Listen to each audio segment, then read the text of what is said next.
क्या ईरान बहुत बड़े बदले की प्लानिंग कर रहा है?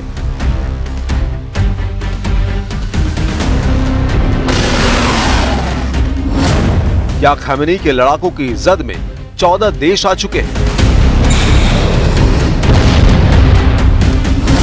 क्या पश्चिमी देशों को सबक सिखाने की तैयारी हो रही है?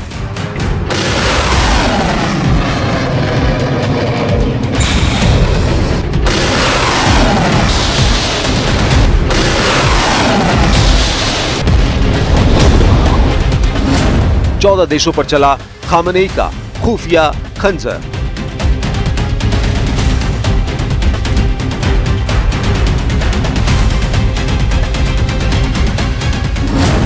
वॉर जोन का सीक्रेट प्लान डिकोड।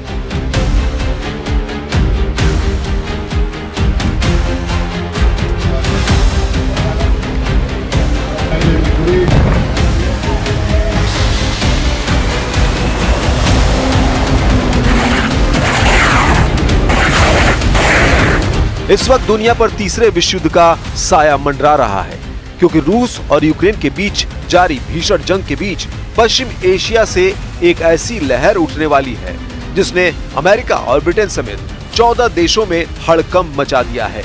क्योंकि अभी तक दुनिया सिर्फ उन वॉर टैक्टिक्स को देखती आई है जिनके जरिए पल भर में मिसाइलों से बड़ी बड़ी इमारतों को धराशायी किया गया है, जिनके जरिए शहर के शहर तबाह किए गए हैं, जिनके जरिए दुश्मन देशों की सामरिक शक्ति पर भयंकर प्रहार किए गए हैं। लेकिन युद्ध के इन खतरनाक पैतरों के बीच अब जो खबर आ रही है वो न सिर्फ चौंकाने वाली है, बल्कि उस खबर ने पूरी दुनिया को डरा दिया है।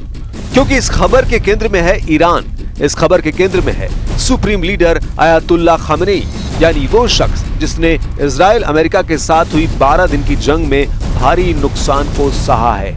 और अब उसी देश यानी ईरान पर दुनिया के ताकतवर देशों ने ऐसा आरोप लगाया है जो किसी जासूसी थ्रिलर से कम नहीं है। अमेरिका, ब्रिटेन, फ्रांस, कनाडा समेत 14 देशों ने मिलकर ईरान की खुफिया एजेंसी MOIS पर बेहद संगीन आरोप लगाया है। एक ऐसा आरोप जो दुनिया को तीसरे विश्व युद्ध की आग में झोंक सकता है। इन 14 देशों ने ईरान की खुफिया एजेंसी पर हत्या, अपहरण और जासूसी का आरोप लगाया है। और ये सिर्फ आरोप या फिर हवाई बातें नहीं है, ये घटनाएं साबित हो चुकी हैं। इन देशों का कहना है कि ईरानी एजेंट्स ने न्यूयॉर्क, लंदन और पेरिस में हत्याएं करने की कोशिश की, विपक्षी नेताओं, पत्रकारों और यहूदी नागरिकों को निशाना बनाया। ब्रिटेन ने साफ कहा ये एक घोषित गुप्त युद्ध है। ब्रिटेन की तरफ से दावा किया गया है कि 2022 से अब तक 20 से ज्यादा साजिशें नाकाम की गई। नीदरलैंड में एक ईरानी नागरिक की हत्या की कोशिश को रोका गया। अमेरिका ने 3 यूरोपीय गैंगस्टर को गिरफ्तार किया जो एक ईरानी अमेरिकी पत्रकार की हत्या की साजिश में शामिल थे।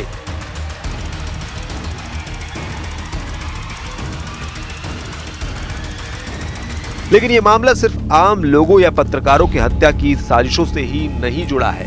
दावा यह भी किया जा रहा है कि अमेरिकी राष्ट्रपति डोनाल्ड ट्रंप की हत्या की साजिश में भी एक व्यक्ति को अमेरिका ने गिरफ्तार किया है।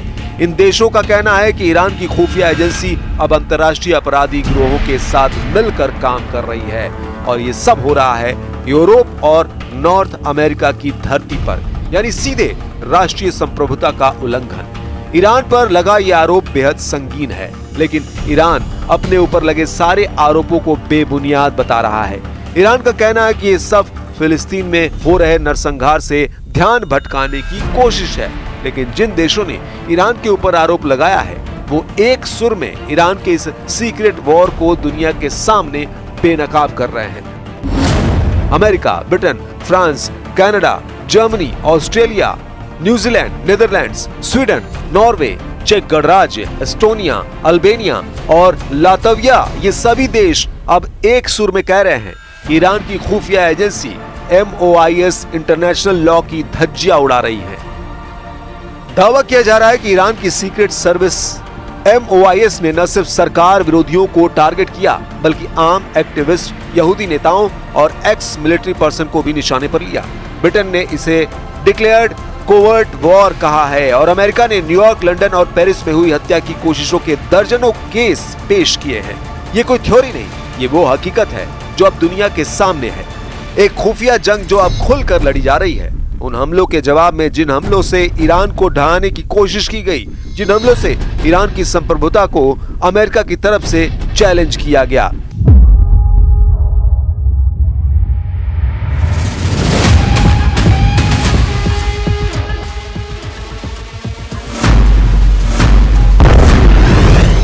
ईरान की रणनीति अब साफ है, दुनिया भर में फैले असहमति के सुरों को खामोश करना और अमेरिका इजराइल के खिलाफ बदले की कार्रवाई को अंजाम देना। तेहरान का मानना है कि पश्चिमी देश उसके अंदरूनी मामलों में लगातार दखल दे रहे हैं।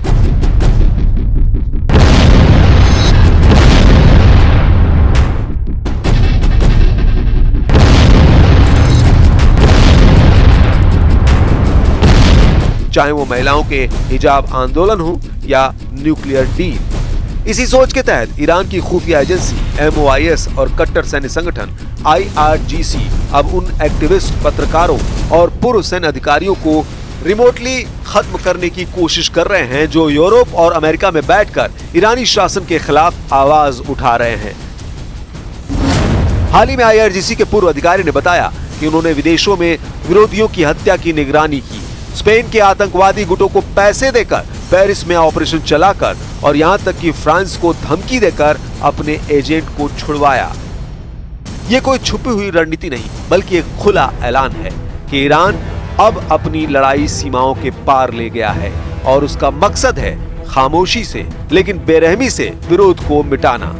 सबसे बड़ी बात यह है कि जिन 14 देशों ने ईरान के ऊपर ये आरोप लगाए हैं उन्होंने बाकायदा टाइमलाइन तैयार की है, सबूत जुटाए हैं और हर एक सिरे को एक दूसरे से लिंक किया है। 2022 में न्यूयॉर्क की सड़कों पर एक खौफनाक साजिश रची गई थी। ईरानी महिला एक्टिविस्ट मसीह अलीनेजाद की हत्या की गई। एक ईरानी एजेंट AK-47 और स्की मास्क के साथ उनके घर के बाहर मंडरा रहा था, लेकिन वक्त रहते FBI ने उसे दबोच लिया। ये कोई पहली कोशिश नहीं थी। ईरान पहले भी 2 बार मसीह को खत्म करने की कोशिश कर चुका है। मसीह अलीनेजाद एक जानी मानी ईरानी अमेरिकी पत्रकार, लेखक और महिला अधिकार कार्यकर्ता हैं, जो ईरान के कट्टर शासन के खिलाफ मुखर आवाज रही हैं। उधर कोर्ट में पेश सबूतों से खुलासा हुआ कि ईरान की खुफिया एजेंसी MOIS और IRGC ने पूर्वी यूरोप के गैंगस्टर्स को हायर किया, फेक पासपोर्ट, क्रिप्टो पेमेंट्स और टेलीग्राम चैट्स के जरिए ऑपरेशन चलाया। लंदन में कई पत्रकारों को टारगेट लिस्ट में पाया गया और ऑस्ट्रेलिया, जर्मनी, स्वीडन के पास भी ऐसे हत्या के सबूत हैं जो बताते हैं कि ईरान अब विरोधियों को सिर्फ देश के अंदर नहीं बल्कि दुनिया भर में खत्म करने की रणनीति पर काम कर रहा है। ये एक खामोश लेकिन बेहद खतरनाक जंग है जहां निशाना है वो लोग जो ईरान के खिलाफ दुनिया भर में प्रोपेगेंडा फैला रहे हैं। माना जा रहा है कि ईरान बदले की आग में झुलस रहा है, उस बदले की आग में जिसने ईरान के खिलाफ इजराइल और अमेरिका को एक मंच पर ला दिया था। दुनिया ने देखा कि कैसे इजराइल ने ईरान के खिलाफ एक खुले युद्ध का आगाज किया। इस युद्ध में इस्तेमाल की गई मिसाइलों, ड्रोन तकनीक और सर्जिकल स्ट्राइक ने पूरे पश्चिम एशिया को हिलाकर रख दिया।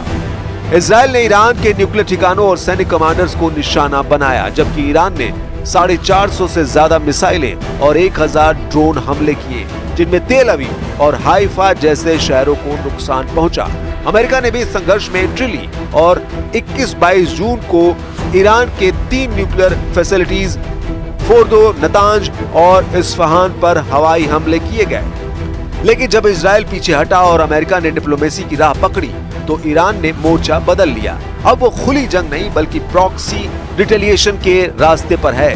MOIS और IRGC जैसे संगठन अब दुनिया भर में विरोधियों को टारगेट कर रहे हैं। न्यूयॉर्क से लेकर लंदन, पेरिस से लेकर सिडनी तक यही वो स्ट्रेटेजिक शैडो वॉर है जो अब सीमाओं से परे जाकर एक खतरनाक रूप ले चुकी है।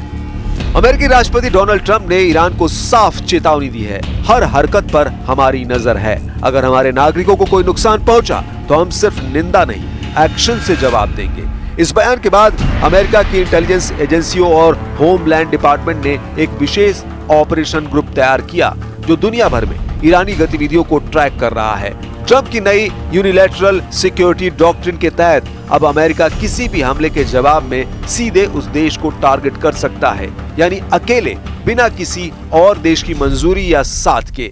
ये रणनीति उस समय सामने आई जब उन 12 दिनों की जंग के दौरान ईरान ने अमेरिका के सैन्य बेस पर मिसाइलें दागी और ट्रंप ने उसे बहुत कमजोर हमला बताते हुए कहा, अगर दोबारा ऐसा हुआ तो हम फिर से बमबारी करेंगे। अब ये साफ है कि अमेरिका इस शैडो वॉर को सिर्फ डिप्लोमेसी से नहीं बल्कि निर्णायक सैन्य कार्रवाई से भी जवाब देने को तैयार है। और ये बात ट्रंप के इस बयान से साफ झलक रही है, जिसमें ट्रंप से जब ईरान को लेकर कूटनीतिक बातचीत का सवाल किया गया तो उन्होंने ईरान के रवैये पर सवाल उठा दिए। Iran has been acting very badly. They were decimated. Their nuclear capability, that potential which could have happened within 3 or 4 weeks, was decimated. It's been obliterated. The Atomic Energy Commission said the place is just decimated. Now they can start again, but they'd start in different sites because they were hit. I tell you what, the job these pilots did with their B-2 bombers, those unbelievable machines, they traveled 36 hours without stop. And they hit every single target. Every bomb hit they went right down to the chutes. And then, as you know, we shot 30 rockets from submarines that were hundreds of miles away, and they hit every target. So they can start again, but they haven't been saying the right thing. I will say Iran has not been saying the right thing. They have not been speaking nicely, and they should be. Yeah, please. अब साफ हो चुका है कि ये कोई सामान्य टकराव नहीं है, ये वो छाया युद्ध है जिसकी तैयारी सालों से हो रही थी। ईरान की एक एक रणनीति अब दुनिया के सामने आ रही है, खुफिया हमलों से लेकर साइबर ऑपरेशंस, अपहरण से लेकर टारगेट किलिंग तक। लेकिन अब जब 14 लोकतांत्रिक देश एक साथ आकर ईरान की इस छिपी जंग को बेनकाब कर चुके हैं, तो दुनिया के सामने सवाल सिर्फ ये नहीं कि ईरान क्या कर रहा है, बल्कि ये है कि बाकी देश अब क्या करेंगे। क्या 14 देशों के लिए सिर्फ आरोपों का युद्ध बन जाएगा, या ईरान के इस खुफिया खंजर के जवाब में ये देश कोई बड़ी कार्रवाई करेंगे, या फिर वाकई वो वक्त आ गया है जब इस गुप्त युद्ध का जवाब खुली कार्रवाई से दिया जाएगा, क्योंकि अमेरिका के राष्ट्रपति डोनाल्ड ट्रंप ने अब सीधे चेतावनी दे दी है, अगर हमारे नागरिकों को नुकसान हुआ तो सिर्फ निंदा नहीं, एक्शन होगा। और ट्रंप जब ऐसा कहते हैं तो इतिहास गवाह है, वो पीछे नहीं हटते, खासकर तब जब मामला अमेरिका की संप्रभुता और उसकी धरती पर हमलों की साजिश का हो। और अब तो अमेरिका की नई सिक्योरिटी डॉक्ट्रिन ने साफ कर दिया है कि वो बिना किसी की मंजूरी लिए सीधे सैन्य कार्रवाई कर सकता है, यानी अब ईरान पर किसी भी वक्त हमला हो सकता है। और ये सब ऐसे वक्त में हो रहा है जब पश्चिम एशिया पहले ही युद्ध की आग में जल रहा है।